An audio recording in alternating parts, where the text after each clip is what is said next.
Bangladesh bank বুধবার ১৪ জানুয়ারি ৫ ব্যাংকের প্রশাসকদের চিঠির মাধ্যমে জানিয়েছে, একীভূত হওয়ার প্রক্রিয়ায় থাকা ৫টি ব্যাংকের আমানতকারীরা ২০২৪ ও ২০২৫ সালের আমানতের বিপরীতে কোনো মুনাফা পাবেন না। আন্তর্জাতিক রীতি অনুসরণ করে আমানতকারীরা ২ বছরের মুনাফায় হেয়ারকাট করার সিদ্ধান্ত নিয়েছে বাংলাদেশ ব্যাংক।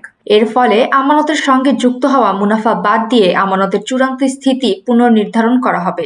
একীভূত হতে যাওয়া ব্যাংকগুলো হলো First Security Islami Bank, Global Islami Bank, Union Bank, Exim Bank ও সোশ্যাল ইসলামী ব্যাংক। এসব ব্যাংক একীভূত করে সম্মিলিত ইসলামী ব্যাংক নামে নতুন একটি ব্যাংক গঠন করা হচ্ছে।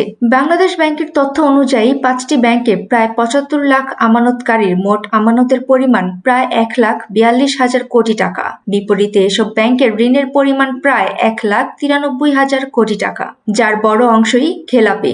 বাংলাদেশ ব্যাংকের চিঠিতে বলা হয়েছে, ২০২৪ সালের ১ জানুয়ারি থেকে ২০২৫ সালের ২৮ ডিসেম্বর পর্যন্ত সময়ের জন্য কোনো মুনাফা বা লাভ হিসাব করা যাবে না। এই সিদ্ধান্তের ফলে আমানতকারীরা গত ২ বছরের অর্জিত মুনাফা হারাবেন এবং তাদের আমানতের পরিমাণও কমে যাবে। সুমাইয়া ফারাজি, দৈনিক আর নিউজ।